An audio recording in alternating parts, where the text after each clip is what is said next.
In this video, you're going to learn 4 content marketing strategies to help you grow your business. Let's get started.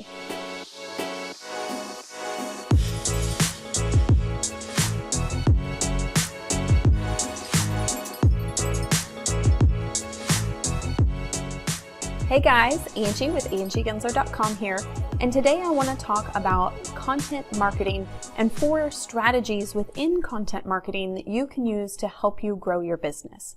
Now before I jump in, I want to talk a little bit about the 3 phases of marketing. So if you did not watch my previous video from last week about the 3 phases of online marketing, I want you to go do that first. And I have a link down below, so click that link, go check out that video, and then come back over here. Now in that video, I talk about the 3 phases of online marketing. And the first phase is content marketing. And I also talk about how if you are just starting out with your business or you're just beginning to market your business online, it's really important to start out in that very first phase, which is content marketing. So if that's where you're at in your business, either you are brand spanking new, maybe you're a few months old, or maybe you've been doing this for years and years and years, but you just haven't seen the growth and the traction that you want to see, and you're kind of almost starting from scratch with marketing your business, then I want you to start with phase 1, which is content marketing.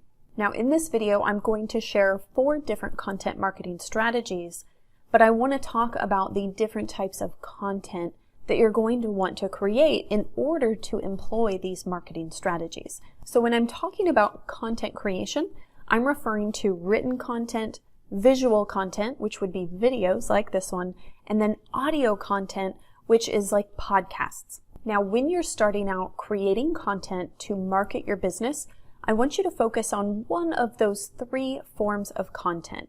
Don't try to create, blog posts and YouTube videos and a podcast all at the same time. You are going to completely overwhelm yourself. The businesses and the companies that are able to employ all 3 of those types of content into their marketing mix are companies with big teams and big budgets. So as a small business owner, as an entrepreneur, I want you to really narrow that focus to one form of content. Now to help you decide which type of content is the best for you and for your business, I want you to take a few minutes to sit down and really think about your strengths, your weaknesses, and your interests. When you consume content, what type do you prefer to consume? Do you love to read articles and blog posts? Or do you tend to lean more towards YouTube and consuming video content? Or maybe you love podcasts and you like to listen to podcasts while you work out or you do your commute to work every day. So I want you to factor the type of content that you prefer to consume, and then you need to think about what skills you have and resources you have to be able to create content. Now, in my opinion, written content is the easiest to start with, but for some people, maybe not. Now, my husband, Trevor, is not at all comfortable with the written word. He is so much better on video. So for him, video made sense. But for me, the written word was what made sense when I was just starting out my business. It felt less intimidating, less scary, and didn't seem to consume as many resources. I didn't need to invest in fancy tools to just be able to write a good piece of content. So think about, what are you most capable of producing today? Right here and now, what can you do quickly and comfortably? And that's the type of content that I want you to focus on first. I think some people make the mistake of saying, oh, I hear podcasts are really big, I need to do a podcast. And then they dive into it and realize, wow, this is really overwhelming, this is really intimidating, there's all these tools, there's so much to learn, and they burn out before they've even published their first episode. So that's why I say I want you to focus on what is it that you're interested in, what type of content do you consume, and then what type of content is easiest for you to produce right now. Okay, so once you've figured that out, is it written, visual, audio content that you're going to create, now it's time to dig into those 4 content marketing strategies. So the first strategy I want to talk about is Pinterest.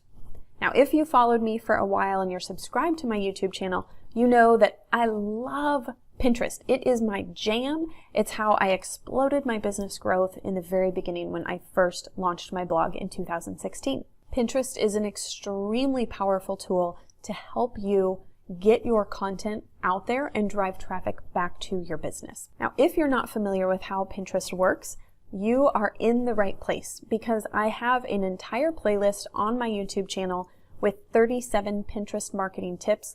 And I also have a really great webinar to help you get started with Pinterest. And you can sign up for that by heading to angiegensler.com/Pinterest. And I also have a link down below in the description so you can check that out. Now, Pinterest works more as a search engine than a social network. So a lot of people lump Pinterest into all those social networks, Facebook, Instagram, and they just kind of put them all together. I want you to think about Pinterest more like Google. Pinterest operates off of content and keyword-rich descriptions, which means it's an extremely powerful tool to drive traffic to your content. And Pinterest can work no matter the type of content that you're creating. So if you're producing blog posts, a video, and a podcast, whatever it is, as long as you have a unique URL for each piece of your content, you can then design custom pins, which are images that live on Pinterest, that will then drive back to those URLs. So Pinterest is a really powerful, really incredible content marketing strategy to drive traffic to your business. In fact, when I first started my blog, I received over 5,000 page views in my first 30 days, and that translated to 543 email subscribers. And this was my very first 30 days as a blogger, as a business owner, which was really, really incredible. And my growth just continued to explode beyond that. And that's why I love Pinterest as a content marketing strategy. The second content marketing strategy I want to talk about is YouTube. Now, you're obviously familiar with YouTube because you are watching this video right now. And YouTube is also very much a search engine. Again, some people tend to lump it in with a lot of those social media channels. And while there's a social aspect involved to YouTube because you can comment on this video, you can like it, you can share it with others, but the really powerful part of YouTube for a marketer, for a business owner, is the search function. And so the ability to put special keywords within your titles, within your descriptions, to add tags to your videos helps you reach your ideal customer when they are looking for exactly what it is that you have to offer. So YouTube is a very, very powerful content marketing strategy, but keep in mind, YouTube only comes to play if you're creating video content. So if you chose to create written content, you can avoid YouTube altogether. And if you chose to create audio for your content, such as a podcast, you could repurpose those audio files and put them on YouTube. But if you're just getting started, I don't want you to focus on that just yet because it's going to add another element of overwhelm and chaos. So focus on producing that podcast on the platforms, mastering the SEO within iTunes and all the other podcast platforms before you then try and conquer YouTube. Okay, let's talk about the third content marketing strategy, and that is SEO, or search engine optimization. Now, SEO does come into play within Pinterest and within YouTube, but for the purposes of these strategies, when I say SEO, I'm referring specifically to search engine optimization on your own website for the purposes of Google searches. And the SEO work that you do will also help you rank in other search engines, but for the most part, we want to really focus on Google and mastering that Google search algorithm. Now, SEO is an extremely powerful tool and powerful content marketing strategy, but I want to caution you that it's going to take a while.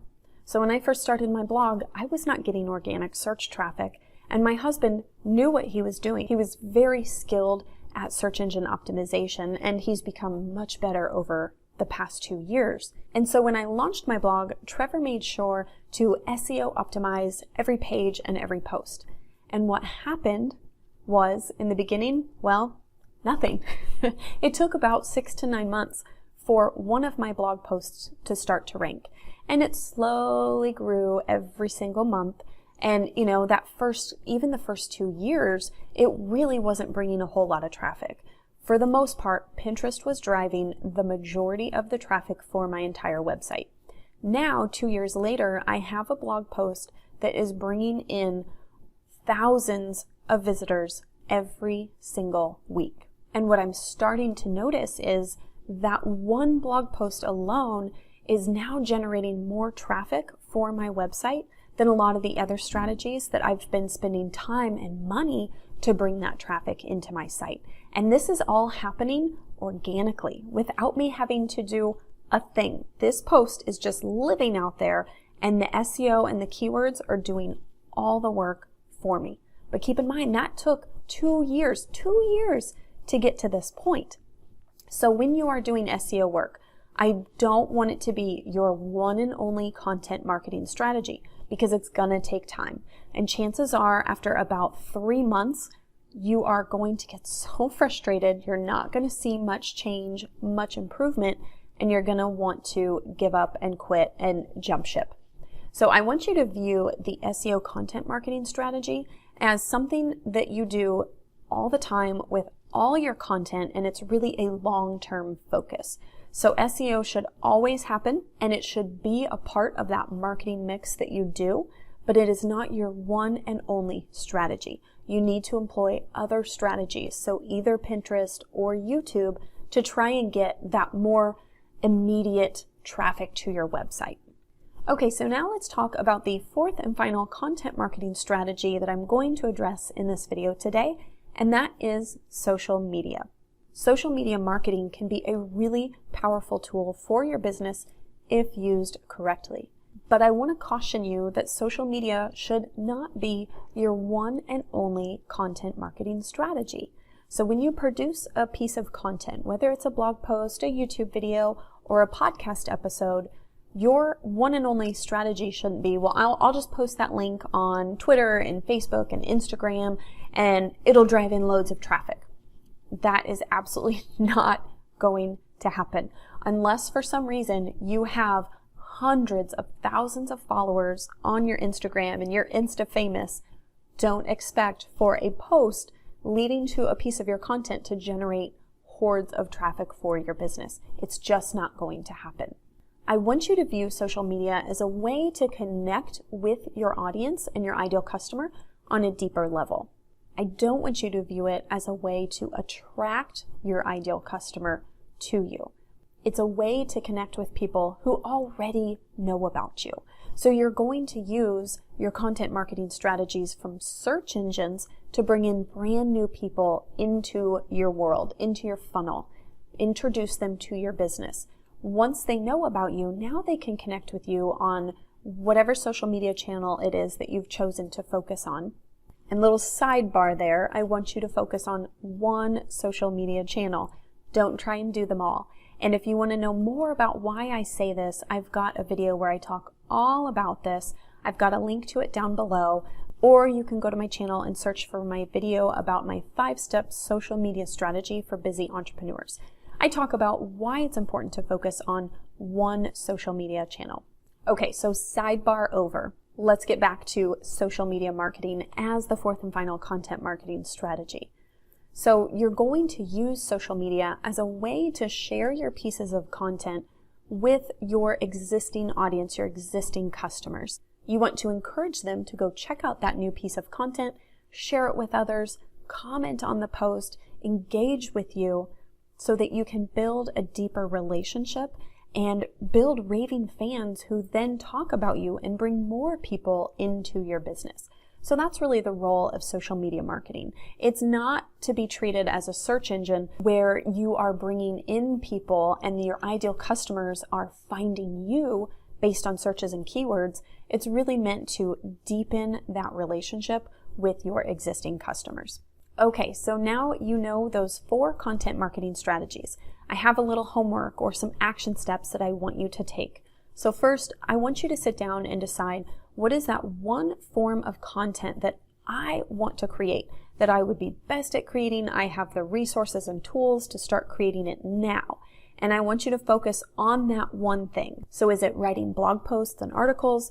Is it producing videos? Or is it producing audio content such as a podcast episode? Figure out what makes most sense for you, your business, and your ideal customer, and then focus on that. Once you know that, then you can decide which type of content marketing makes the most sense for the type of content that I am creating. Is it going on Pinterest? Is it YouTube? You do need to do some SEO no matter what you choose, but maybe you want to put more focus on your Google search results and trying to get that. Maybe you have the time to invest and let it grow really, really slowly. And then with your social media marketing strategy, I want you to decide which channel you want to focus on and add that to that content marketing mix. So essentially, you should be employing about 2 to 3 of the content marketing strategies that I've talked about in this video. So choose either Pinterest or YouTube. I wouldn't start with both. Wait until you've mastered one, then you can add the other if that makes sense for you and your business and the type of content you're creating. You also want to be doing some sort of SEO to try and drive that organic traffic back to your website. And then you want to be doing a little bit of social media marketing where you're engaging with your customers and your audience, your followers, on a deeper level on just one channel. Now, to help you out a little further, don't forget about that free Pinterest webinar that I have. You can sign up and get instant access to watch it right now at angiegensler.com/Pinterest. So I hope you found this video helpful. If you did, please comment down below. I love to hear from you. I love to hear your feedback, your comments, and your support. It actually really helps power me to keep creating these videos for you, and it means the world to me. And if you haven't subscribed to my YouTube channel, make sure you click the subscribe button down below and hit the bell notification so that you get notified every time I publish a new video to help you grow your business using social media and digital marketing. In my next video, I'm going to outline 4 influencer marketing strategies to help you grow your business. And the influencer marketing strategies fall within phase 2 of online marketing. So again, if you haven't watched that video about the 3 phases of online marketing, go check it out. I've got a link down below in the description.